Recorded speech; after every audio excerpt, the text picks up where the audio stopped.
마태복음 13장의 가라지 비유 제1강. 마태복음 13장에 나오는 하나님 나라의 가라지 비유에 대해 2회에 걸쳐 말씀을 드리도록 하겠습니다.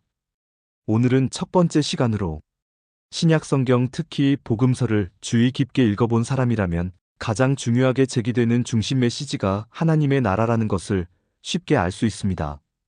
그러나 하나님 나라가 중심 주제라고 말들을 많이 하지만 정작 하나님 나라가 무엇인가라고 물으면 제대로 대답하지 못하는 경우가 대부분인데 그 이유가 무엇인가? 그것은 성경 속에서 하나님 나라에 대하여 한마디로 정확히 이것이다라고 말하고 있지 않기 때문입니다. 이 땅에 오셔서 하나님 나라를 본격적으로 선포하신 분이 바로 예수 그리스도인데 예수 그리스도께서도 하나님 나라에 대해 이것이다라고 단도직입적으로 말씀하지 않으셨습니다. 그 대신 예수님은 하나님 나라에 대하여 여러 가지 비유를 말씀하셨던 것이죠. 공관복음서를 살펴보면 예수님의 사역과 가르침의 많은 부분이 비유의 형태로 되어 있다는 것을 발견할 수 있는데 우리는 예수님의 말씀 가운데 3분의 1가량이 비유의 형식으로 구성되어 있으며 비유의 대부분이 하나님 나라와 관련이 있다는 사실에 대해 놀라지 않을 수 없습니다.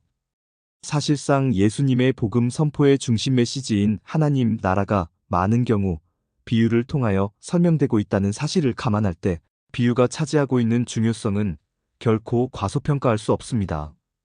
특히 오늘날 많은 설교자들이 비유에 관심을 갖고 비유를 우리 시대의 상황과 환경에 맞추어 가르치고 있음을 볼 때 하나님 나라와 관련하여 예수님의 비유가 갖는 시대적 상징성과 그 의의에 대한 연구의 필요성은 더욱더 커진다고 볼 수 있으며 이와 같은 상황 속에서 본 강론자는 예수님의 비유 가운데 하나님의 나라를 가장 많이 포함하고 있는 마태복음 13장의 비유들을 주목하여 여기에 대거 포함되어 있는 비유들을 통하여 하나님 나라의 속성과 특히 하나님 나라의 영역적 특징을 연구함으로써 하나님 나라에 대한 올바른 이해를 시도함과 동시에 이 시대의 삶의 현장과 구체적으로 어떻게 연결시킬 수 있을 것인지를 말하고자 합니다. 본 강론의 궁극적 목적은 예수님의 비유에 나타난 하나님 나라의 영역적 속성을 정확히 이해하는 것으로 특히 마태복음 13장의 8개의 비유들 중 가라지 비유에 나타나는 하나님의 뜻을 교회와의 관계는 물론 오늘날의 교회 공동체적 삶의 자리에서 이 비유들의 의미가 어떻게 나타나야 하는지를 새로운 성경과 비교하여 강론하고자 합니다. 하늘나라에 대해 새로운 성경 377 첫 번째 하나님 말씀에 의하면 어떠한 상상력으로 그릴 수도 오를 수도 볼 수도 없는 것이 하늘나라입니다. 마태복음 13장 13절 내가 그들에게 비유로 말하는 것은 그들이 보아도 보지 못하며 들어도 듣지 못하며 깨닫지 못함이니라. 내가 너희들의 성서의 구절에 가르치기를 내가 존재하는 하늘나라는 너희들이 어떠한 것으로도 비유할 수 없으며 너희들에게 깨우쳐 줄 수 없다. 내가 성서에 일찍이 깨우쳐 너희들에게 전하였음이니라. 너희들이 아무리 뛰어난 작가가 하늘나라를 그린다 해도 그 그림을 그릴 수 없는 것이며 그 머리로서 상상으로서 그릴 수 없는 것이 하늘나라의 그 신비한 것이며 또한 아무리 유능한 사진작가가 찍어대도 하늘의 신비는 알 수 없으며 하늘의 뜻은 상상할 수 없는 것이라 내가 말하여 주었음이니라. 아무리 뛰어난 사람이 머리로 상상해도 하늘나라는 너희들 머리로서 상상하여 그릴 수가 없다. 내가 말하였음이니라. 다만 너희들이 거기에 올 수 있는 것은 나의 계명을 지키며 지금 나의 아들을 통하여 내려보내는 나의 법전의 뜻에 따라 행하는 것이며 너희들이 인간 세상에 살아가면서 법도에 어긋나지 아니하며 기초 질서에 어긋나지 아니하는 그와 같은 삶을 살아가고자 노력할 때 그곳에서 하늘에 오르는 길을 너희들이 볼 수 있으며 느낄 수 있다는 것을 내가 다시 한번 강조함이니 너희들이 생활 속에서 한 점의 부끄러움이 없는 그와 같은 삶을 살라. 하늘을 향하여 한 점의 부끄러움이 없는 삶을 살고자 노력하는 것이 너희들이 상상할 수도 없으며 그려볼 수도 없는 하늘에 올 수 있는 그 길을 보게 됨이며 그 빛을 따라 너희들이 하늘에 오르는 길에 발을 디뎌 놓을 수 있는 그와 같은 기초요. 영광임을 잊지 말라 그리 가르치라. 모든 기초 질서를 파괴하지 않는 것, 그것만이 너희들이 하늘에 오를 수 있는 길이요. 나의 법전을 가슴에 안고 정독하고 또 정독해 그 뜻대로 살아가고자 노력하는 그와 같은 자 외에는 오를 수 없음이니라. 또한 하늘나라는 천사와 같은 자들, 의인의 세상이라고 새로운 성경 8020번째에서 말씀하고 있습니다. 십계명대로 살지 않는 자, 그리고 나의 법전대로 행하고 살지 못하겠다 말하는 자들이 짐승의 표를 받음이니 하늘나라에는 정령 짐승이 존재할 수 없으며 짐승이 올라올 수 없는 곳이라는 것을 그들에게 전해주어야 할 것이니라. 하늘나라는 천사와 같은 자들, 의인의 세상이 되어 있음을 알라. 그러니 하늘에 짐승은 오를 수 없는 것이 그 뜻이니 내가 너희에게 무엇을 원하며 가르치는 뜻이 무엇인 줄 알겠는가? 너희는 그 뜻을 알아야 할 것이니라. 그러니 모든 백성이 짐승의 표를 받는 것은 나의 계명이요 나의 법전을 지키지 아니하며 율법을 지키지 아니하고 사는 자들이 짐승의 표를 받는 자들이니라.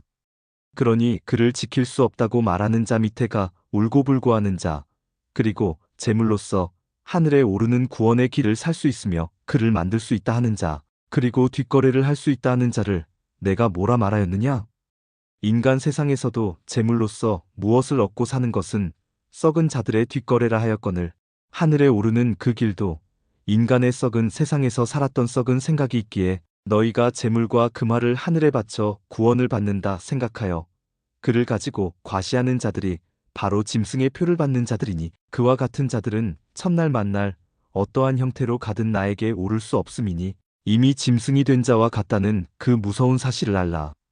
짐승의 표를 받은 자는 죽어 나에게 와 심판대에 설 수 없음이니 바로 오늘의 믿음을 잘못 가는 자들이 그와 같이 전락되었다 하는 무서운 의미를 너희는 깊이 해석하고 깨달아야 할 것이니 그리 알라고 말씀하시는데 이 말씀은 십계명대로 살지 않는 자, 법전대로 행하고 살지 못하겠다 말하는 자들이 짐승의 표를 받은 것이므로 하늘나라에는 짐승이 존재할 수 없으며 짐승이 올라올 수 없는 곳이며 하늘나라는 천사와 같은 자들, 의인만이 존재하는 세상이 되어 있다는 말씀으로 모든 백성이 짐승의 표를 받는 것은 나의 계명이요 나의 법전을 지키지 아니하며 율법을 지키지 아니하고 사는 자들이 짐승의 표를 받는 자들이니라. 즉 짐승의 표를 받은 자는 죽어 심판대에 설 수 없으며 하늘나라에 들어갈 수가 없다는 말씀입니다. 1. 가라지의 비유에 대한 배경과 해석. 마태복음 13장 24절에서 30절 말씀. 24. 예수께서 그들 앞에 또 비유를 들어 이르시되 천국은 좋은 씨를 제 밭에 뿌린 사람과 같으니.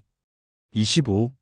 사람들이 잘 때에 그 원수가 와서 곡식 가운데 가라지를 덧뿌리고 갔더니. 26. 싹이 나고 결실할 때에 가라지도 보이거늘. 27. 집 주인의 종들이 와서 말하되 주여 밭에 좋은 씨를 뿌리지 아니하였나이까. 그런데 가라지가 어디서 생겼나이까. 28. 주인이 이르되 원수가 이렇게 하였구나. 종들이 말하되 그러면 우리가 가서 이것을 뽑기를 원하시나이까. 29. 주인이 이르되 가만두라 가라지를 뽑다가 곡식까지 뽑을까 염려하노라. 30. 둘 다 추수 때까지 함께 자라게 두라. 추수 때에 내가 추수꾼들에게 말하기를 가라지는 먼저 거두어 불사르게 단으로 묶고 곡식은 모아 내 곡간에 넣으라 하리라. 비유에 나타나는 농부는 유능한 농부이다. 그에게는 하인들이 있었고 추수하는 자들을 적절한 시기에 고용하였으며 다른 유능한 농부들과 같이 이 지주는 좋은 종자를 가지고 있었습니다. 분명히 그는 가라지 씨가 뿌려지는 것에 대해 관심을 가지지 못했을 것입니다. 이 비유에 등장하는 가라지는 독보리의 일종으로 밀과 매우 흡사하기 때문에 초기 단계에서는 구별할 수 없으므로 유대인들은 이것을 거짓밀이라고 불렀으며 또한 가라지는 눈에 띄게 될 때에는 이미 밀에 알곡이 맺혀 있을 때이며 두 식물의 뿌리가 서로 얽혀 있어서 가라지를 뽑을 때에는 밀에 손상을 주므로 가라지를 뽑지 않는 것입니다.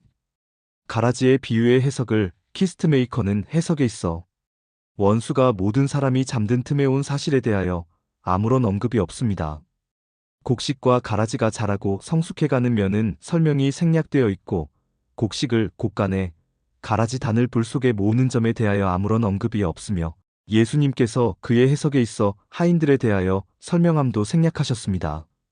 아마 예수님은 그의 초점을 비유에 보다 깊은 중요점에 두었을 것이며 선과 악의 대결 하나님과 사단, 이 대결에서 사단은 전쟁에서 졌던 것이죠. 이와 같이 농부와 그 하인에 대한 대화는 이 비유의 해석에서 중요하게 보이지 않습니다. 이 대화의 설명은 가라지를 뽑아 불에 태우는 결론의 방법으로 강조되어짐에 나타난다. 마태복음 13장 40절과 하였습니다. 가라지 비유를 해석함에 있어서 조지 레드의 말에 귀를 기울일 때 더 분명한 해석을 할 수 있을 것입니다. 레드는 이 비유의 의미는 하나님 나라의 비밀과 관련해서 해석될 때 분명해지는데 그 나라는 사회를 붕괴시키지 않고 역사 속에 들어왔던 것이죠. 그 나라의 자손들은 하나님의 통치를 받아들이며 그 축복에 참여한 자들입니다. 그러나 그들은 아직 이 세대 속에 살며 악인과 함께 섞여 있습니다.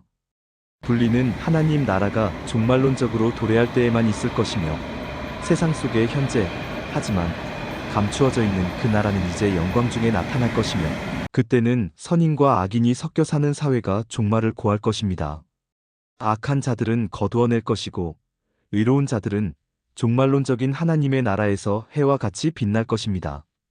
가라지 비유 속에 나타난 하나님 나라의 백성은 세상이라는 밭에 뿌리워진 좋은 씨, 곧 천국의 아들들로 표현되어집니다. 마태복음 13장 38절. 그들은 세상 끝 곧 하나님의 나라가 도래하게 되면 의인들로서 자기 아버지 나라에서 해와 같이 빛나게 될 자들이며 마태복음 13장 43절. 그러나 그들이 자기 아버지 나라가 도래하기 전에는 악한 자의 아들들 가라지과 함께 있게 되는 것입니다. 이 비유에서 종종 문제가 되어지는 것은 밭에 대한 견해입니다. 일반적으로 많은 학자들이 알곡과 가라지가 자라는 밭을 교회로 봅니다. 그러나 이는 예수님께서 밭은 세상 마태복음 13장 38절이라고 말씀하신 것과 모순이 됩니다. 즉, 이는 인자가 좋은 씨를 뿌리고 사단이 나쁜 씨를 뿌림으로 신자와 불신자가 섞여 있는 공동체인 세상을 의미합니다. 또한 그 나라 마태복음 13장 41절은 교회가 아니라 불법을 행하는 자가 천국에 들어가지 못함을 의미할 뿐입니다. 즉, 악인과 선인이 함께 공존함으로 이 비유에서의 강조점은 예수님께서 자신의 오심으로 하나님의 나라가 임하였으나 하나님의 나라가 즉각적으로 죄를 멸하고 악을 뿌리 뽑아버리는 것이 아니며 영광스러운 분리가 일어날 세상 끝날까지 선과 악이 세상에서 공존하며 살아가야 함을 의미하는 것입니다. 이에 대해 구체적으로 새로운 성경은 말하고 있는데 2450번째 말씀을 보면 가라지를 뽑지 말라는 것은 가라지의 뿌리는 건들지 말되 열매가 연글기 전에 잘라내라는 뜻입니다. 곡식이 자라는 그곳에 잡초가 날 때 그 잡초를 건드리지 마라. 마태복음 13장 29절하는 성서에 깨달음이 있을 것이니라. 그는 무엇을 말하던가? 너희들은 그 알곡식이 버려질까 봐서 그 잡초를 건들지 말라 하며 그 소중한 알곡식이 버려짐을 우려하여 잡초를 건드리지 말라 함이니 이것은 그와 같이 가르치는 것이 아니니라. 너희들은 알곡식을 버릴까 봐 잡초를 뽑지 아니하나 알곡식이 익어서 추수할 때까지 그 잡초의 열매가 연글어서는 아니 됨이니 연글지 아니하게 몸통은 놔두되 그 열매는 제거하여 자르라는 뜻이 여기에 있거늘 너희들은 그 나의 가르침을 모르느니라. 알곡식을 거둬들이기 위하여 잡초를 건드리지 말라 함은 아니니라. 그 잡초의 뿌리는 건들지 말되 그 악의 씨는 연글기 전에 그 목을 잘라 내어야 하는 것이니라. 알곡식이 다칠까봐 그 잡초의 열매가 사악한 열매가 열 때까지 그를 놔둔다면 그 다음에는 그는 거둬들일 수 없음이니라. 사악한 자는 사악한 속에서 썩은 중에서 썩어지며 추악한 속에서 살아나는 그 사악한 것은 막을 수가 없음이니라. 알곡식은 선한 곳에서 아름답고 깨끗한 곳에서만 성장하고 자라기에 그는 그 사악한 씨를 당할 수가 없음이니라. 너는 너의 제자들에게 일러야 될 것이니라. 알곡식을 다치지 않게 하기 위하여 알곡식이 다치는 것을 예방하기 위하여 그 잡초를 뽑지 말라 함은 맞느니라. 잡초는 뽑지 아니하되 알곡식의 뿌리를 제거하고 알곡식이 뿌리를 내리지 못하도록 하는 그 사악한 열매가 연글지 못하고 성장하지 못하도록 그 잡초의 열매를 잘라내라 함이니라. 그와 같은 이치를 너희들은 알아야 할 것이니라. 너희들에게 내가 말하여 이르기를 알곡식의 몸체가 다칠까봐 그 잡초의 몸체를 뽑지 말라 함은 그 풀도 알곡식의 줄기도 다 내가 만들어 세상에 내려보낸 너희들의 그 육신을 의미함이니라. 똑같은 나의 아들딸이요 형체를 가진 것은 나의 아들딸이니 그 알곡식은 무엇이며 잡초의 열매는 무엇이더냐? 이는 너희들이 풀은 다 같은 풀이니 내가 만든 다 같은 아들딸이요 너희들이 형체를 지니고 있는 것은 똑같으나 하나는 알곡식으로서 그 열매를 거두며 하나는 사악한 잡초의 씨앗으로서 알곡식을 죽이는 그 열매가 이루어짐이니 이는 바로 너희들의 마음의 비유함을 말함이니라. 마음을 선하고 착하게 하는 자는 알곡식을 연글게 하며 마음을 악하게 잘못되게 하는 자는 그 잡초의 사악한 열매를 연글게 함이니 너희들은 벼와 버리는 그 잡초를 놓고 생각해서는 아니 됨이니라. 이 모두는 너희들이 가지고 있는 육신이요 사랑하는 나의 피조물 만백성 너희들을 의미함이니라. 너희들이 하나의 마음속에서 악한 길을 선택하는 것은 알곡식을 얻게 되어 만백성에게 기쁨을 주는 것이니라. 그리하여 이게 무엇이더냐? 너희들의 마음속에 일어나는 모든 것, 사악한 것에 그 뿌리를 자르나 함이니라. 그가 나올 수 없도록 그를 자르라 하는 것이 여기에 있음이니라. 몸통을 건들지 말라 함은 다 똑같이 나의 아들딸이기 때문이니라. 나의 아들딸인 너희들이 악한 마음을 먹는 것은 사악한 잡초요. 선한 마음을 먹는 것은 알곡식의 마음이니 그 알곡식은 걷어들이되 잡초의 열매는 자르라 함은 너희들의 마음속에서 나오는 그 마음을 잘라버리며 그 또한 나에게 필요한 알곡식과 같은 몸체와 형태를 가진 나의 아들과 딸이기 때문이니 이 이치를 나의 피조물 만백성에게 제대로 깨우쳐줘. 그들 스스로 저희 마음속에 솟아나는 그 잡초의 열매가 연글지 못하도록 미리 뽑아내도록 그리 하여야 될 것임을 알라. 내가 사랑하는 아들과 딸의 몸체를 가진 너희들은 똑같으니 하나는 알곡식을 얻어 만민에게 양식이 되며 하나는 사악한 마음으로서 잡초의 사악한 자가 됨이니 그를 너희들 마음속에서 잘라내야 함이니 그가 연글지 못하도록 하라 함은 사악한 마음이 크고 또 커 너희들 마음속에 선한 마음을 누르는 그것이 크나큰 사탄이요 사악한 자가 되기 때문에 그 열매가 열지 못하도록 잘라내야 함이니 이를 제거하라는 뜻을 알아야 할 것이니라. 몸통은 건들지 말되 그 열매를 제거하라는 뜻이 나의 성서의 가르침이니 그를 깊이 깨우쳐 너희 것으로 만들도록 그리 깨우쳐주라. 이 말씀은 잡초는 뽑지 아니하되 알곡식의 뿌리를 제거하고 알곡식이 뿌리를 내리지 못하도록 하는 사악한 열매가 연글지 못하고 성장하지 못하도록 잡초의 열매를 잘라내라는 것입니다. 이는 풀은 다 같은 풀이니 여호와가 만든 다 같은 아들딸이요 형체를 지니고 있는 것은 똑같으나 하나는 알곡식으로서 열매를 거두며 하나는 사악한 잡초의 씨앗으로서 알곡식을 죽이는 열매가 이루어지므로 이는 바로 인간의 마음인 선과 악을 비유함을 말하는 것입니다. 마음을 선하고 착하게 하는 자는 알곡식을 연글게 하며 마음을 악하게 잘못되게 하는 자는 그 잡초의 사악한 열매를 연글게 하므로 벼와 버리는 그 잡초를 놓고 생각해서는 아니 된다는 말씀입니다. 소결론. 이 비유의 의미는 하나님 나라의 비밀과 관련해서 해석될 때 분명해집니다. 그 나라는 사회를 붕괴시키지 않고 역사 속에 들어왔습니다. 그 나라의 자손들은 하나님의 통치를 받아들이며 축복에 참여한 자들이며 그러나 그들은 아직 이 세대 속에 살며 악인과 함께 섞여 있습니다. 분리는 하나님 나라가 종말론적으로 도래할 때에만 있을 것입니다. 세상 속에 현재하지만 감추어져 있는 그 나라는 이제 영광 중에 나타날 것이며 그때는 선인과 악인이 섞여 사는 사회가 종말을 고할 것입니다.